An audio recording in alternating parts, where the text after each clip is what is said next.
A large portion of the Jewish nation has returned to its homeland, but the heart, soul, and mind of much of the Jewish nation are still in exile mode. This state of affairs must and will inevitably change. This is Torah Nation TV from Jerusalem, and we are speaking with the head of Machon Shilo, Rabbi David Bar-Hayim. Shalom, Rabbi Bar-Hayim. Shalom. The first verse of the Torah reads as follows: Breishit bara Elohim et hashamayim v'et haaretz. What is the meaning of the word Breishit, and what is the meaning of the word bara? The word Bereshit, as everybody knows, in most English translations is translated as rendered as in the beginning, which is not entirely incorrect, nor, however, is it entirely accurate. Because if the first word of the Torah, for example, was Batahila, which literally means at the very beginning, then that translation would also be equally appropriate, in the beginning. But the truth of the matter is that the word Bereshit, as opposed to the word Batahila, which comes from the word Tehila, which in Hebrew means beginning, do not mean exactly the same thing. The word Tehila always refers to the very beginning of something, whether we refer to a particular period of time, that we say Batahila or Batahilat Hazman Hazeh, at the beginning of this time, we refer to the very first moment of that expanse of time. If we refer to something physical, to a space, to some physical object, when we speak about the Tahila, the beginning of the object, as opposed to the end of the object, and in the end in Hebrew would be Sof or Tachlith, or something of that nature, then the Tahila refers, the beginning refers to the very first part of that object, and the Tachlith or the Sof refers to the very end of that same object. And therefore, if it were to say in the Pasuk, Batahila bara Elohim et hashamayim v'et haaretz, then it would mean, and then it would be correct to translate as in the beginning, that is to say, at the very beginning of time, at the very beginning of all things. However, the word Bereshit is not precisely identical in meaning to the word Tehila. The word Bereshit refers to the first part of something as distinct from a later part of that same thing. In other words, a period of time can be divided into a Bereshit and an Aharith. In other words, the first part of something, if we're talking about a span of time, let's say for argument's sake we're talking about a 10-year span of time, then Bereshit does not necessarily refer to the first day or the first month or even the first year. It can refer to even a number of years, whereas the Aharith is the latter part of that same thing. And that also is not necessarily defined. In other words, the Bereshit can perhaps even mean 5 or 6 years, and the Aharith could be, for example, 3 or 4 years. The point of that terminology, Bereshit, as opposed to Aharith, the first part as opposed to the second part, or the latter part, is to describe a period of time which includes the beginning and a certain period of time that follows that beginning, that includes also many other things that occurred at that time, but they are all distinct from a latter period of time, from a latter measure of time which comes later, which is not referred to, which is not included in the Bereshit, in the first part or the earlier part of that time span, but it is considered to be a different period of time, because there is a difference. In some way those two periods of time are distinct. There is something which occurred to distinguish between them. And so it is with the word Bereshit at the beginning of the Torah. Bereshit, bara Elohim, refers to the fact that this pasuk, this verse, speaks of the entire process of the creation of the universe. From the first moment, yes, but also it includes everything that follows, but that is included within the period of time called Ma'aseh Bereshit, which we know from the Torah did not all happen in an instant. That is to say, not all things came into existence as we see them today, as we know them today, at the very same instant in time, but rather the creation was a process that played out over a period of time, an undefined period of time. Clearly the reference in the Torah to 6 days has to be understood to be 6 periods or 6 stages in time, because as what we understand as a day, a yom in Hebrew, obviously refers to a 24-hour period, which has to do with the revolution of the earth with reference to the sun, whereas the sun did not exist at the beginning. Clearly, therefore, the day referred to in the Torah is an allegorical or an approximation of what is truly meant, and that is to say, a period of time, a stage in the development of the creation of the universe, which occurred in stages as described in the Torah, in very general terms that human beings can make some sense of. Therefore, Bereshit is actually, the term Bereshit bara Elohim, the first words of the Torah, refers, and then it goes on to say, Et ha-shamayim wa et ha'aretz, the heavens and the earth, is a general statement which includes all that will then follow in the description of the Torah, all parts of the description of the creation of the universe, heaven and earth and everything within them. All that follows throughout all days, all stages of creation is included within the term Bereshit. Science has finally come to perceive and insist upon as being correct. This flows from the understanding of the beginning of the universe having been in what is known as the Big Bang, which means that before that moment in time there was nothing, which is of course something we cannot understand, we cannot conceive of. This is beyond human understanding, and that is exactly why such a thing could only be the work of the Creator, who is beyond any conception. The word Bereshit refers to the fact that, or this pasuk, Bereshit bara Elohim, et ha-shamayim wa et ha'aretz, refers to the fact that reality came into existence and then unfolded in a series of stages, of steps, as described at the beginning of the Torah, referring to the heavens and the earth and everything that appeared within that heaven, within those heavens and within that earth, the different planets and constellations, etc., the light and the dark, different forms of life, vegetation, life forms, etc. All this unfolded, and all that story, all that description of the creation is referred to as the Reshith, the beginning, which includes all of these steps, no matter how long they took, no matter how much time was involved, and we do not know how much time was involved. It may be billions of years, more, a bit less. There's no reason to suggest it was a few hours or a few days, as we described, as we explained before. It cannot refer to days in the literal sense, and therefore the time scale is unknown to us. Science perhaps claims to have an idea, a conception, an approximation of the time scale involved, and maybe those approximations or estimations are accurate more or less, and perhaps not so much, because there are many, many things that we are discovering almost all the time that defy our earlier understandings. And yet we do understand, and science also understands today, that all of reality, the entire universe, came into existence from nothing, and that entire unfolding and that evolutionary process of reality beginning and then taking on a certain form, and within that new reality, certain types of planets, certain kinds of realities, certain kinds of life forms come into existence. All of that is referred to by the term Bereshit. All that time span, all of that activity of Hashem, of creation, is referred to as the period of the Reshith, as opposed to what?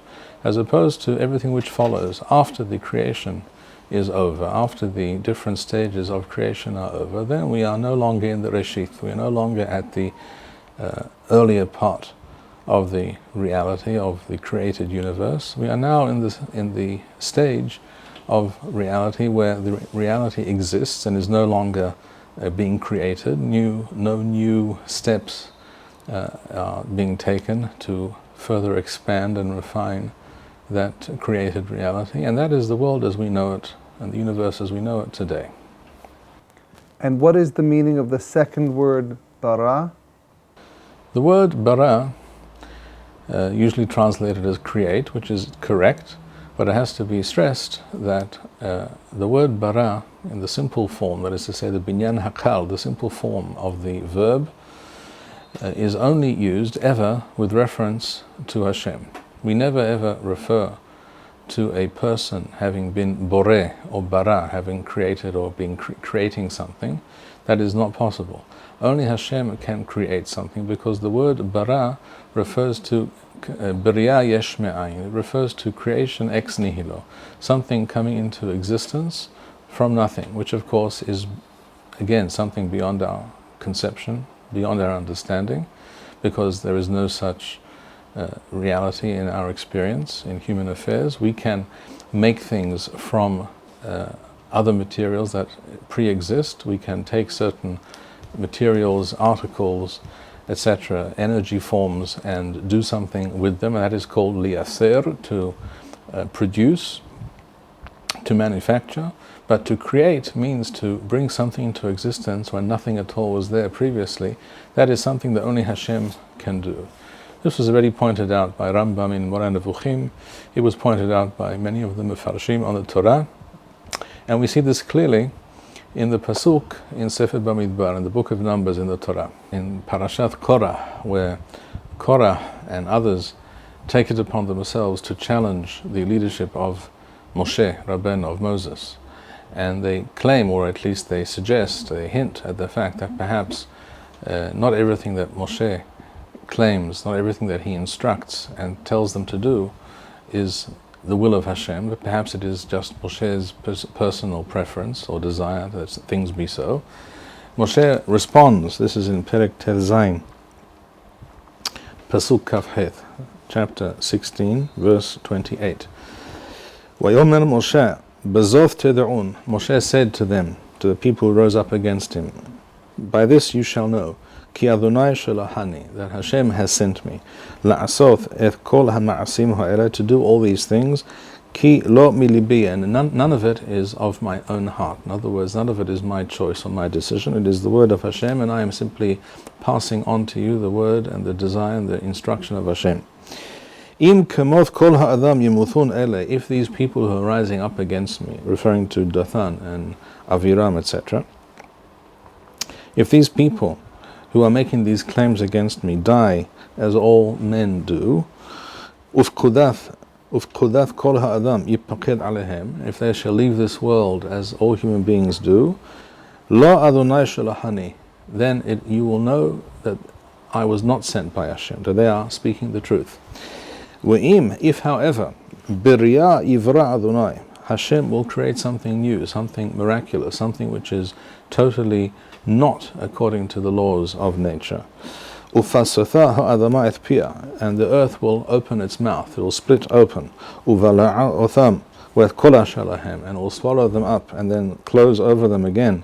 V'yaradhu hayim sha'ola, and they will thus go down into the bowels of the earth and disappear. V'yida'atem, and you shall know, ki ni'asu ha'anashim ha'elet Adonai. Then you will know that these people have truly angered Hashem and spoken incorrectly against Hashem and also against me.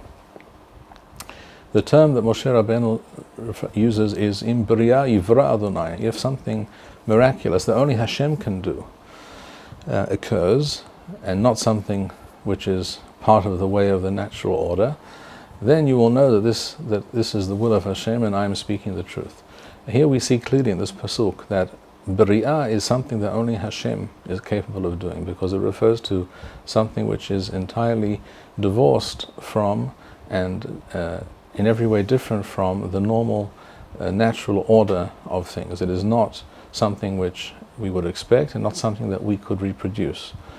The same is true of the word bara in the first pasuk of the Torah. This refers to the fact that the creation is the coming into existence, coming to fruition of the thought, as it were, the idea, the intention of Hashem coming into existence, breaking forth from the realm of thought, Hashem's intention, as it were, breaking out into the realm of physical existence. As Rav Hirsch points out, the term bara, beth resh aleph, is exactly the same word in Aramaic, beth resh aleph, which means outside. And in Arabic also, the word for outside is bara, the same word exactly. In other words, bara refers to something which was hidden, something which was, as it were, in the mind of Hashem and did not exist in the real world, and then it breaks out into the real world. It goes from being inside, being hidden, being before, as it were, the veil which precedes physical reality, and it breaks through that veil into the realm of the real, of the physical, of the actual. So bara refers to Hashem bringing something into reality and allowing it to break forth and come into existence in a manner which is totally different and inconceivable to us, but certainly different from everything that we are capable of doing, everything that we can experience. The term bara, beth resh aleph, is clearly connected, as Rav Hirsch points out, to similar shorashim, similar root words, root verbs in Hebrew, such as barah, beth resh heth. There, the idea of barah is to escape, to flee. That is to say, to break out, shall we say, of a place, out of a prison, for example. We say that a person broke out from a prison. We say, hu barah. He was able to break out from being enclosed, and now he is free, he is outside. This also has to do with the source, the root, the source word parah. Instead of a beth, we have a pe. These two letters are often interchangeable. And we have parah. Parah means to flower.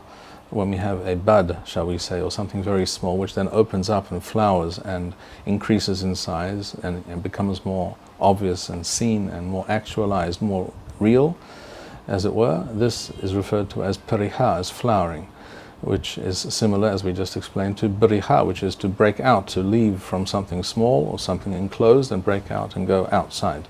Bara also refers to the fact that Hashem has a thought, has a will, and this will becomes actualized. We see this also in the Pasuk in Sefer Tehillim, in Perek Kof Mem Het, 148, verse 5, Yahalalu et Shem Adonai, they shall praise the name of Hashem, Ki hu siwa, he declared or he commanded, Wunivrau, and they came into existence. In other words, the act of creation of Hashem is his will, of siwa, of commanding, of announcing, of saying that it should be so. Because there is, of course, no actuality of physical manufacture or production involved. It is simply the fact that something which did not exist, which was only a potential reality, which Hashem had within himself, as it were, within his own mind, as it were, this now becomes an actualized, a realized fact, a physical reality. That is the meaning of the word bara. And therefore, the binyan kal, the simple form of the verb bara, beth resh aleph, only and always refers to an act of creation of Hashem ex nihilo, from nothing, because this, of course, is something that only Hashem is capable of. Human beings are capable of producing, manufacturing. The term pa'al, the different verbs in Hebrew, pa'al, asa, yiser, etc., refer to doing, acting, creating, but these always refer to things that are created from pre-existing materials, as we described. When we do find the word or the similar shoresh, the similar root of beth resh aleph used with reference to human beings, there it's clearly it's not used in the binyan kal, not in the simple form of the verb, but in a different form, which refers also to something unusual, something breaking out or something coming into existence which did not exist before, which is therefore similar to an act of Hashem, but only in a borrowed sense. This we find, for example, in the book of Joshua, chapter 17, from verse Yud 14 onwards.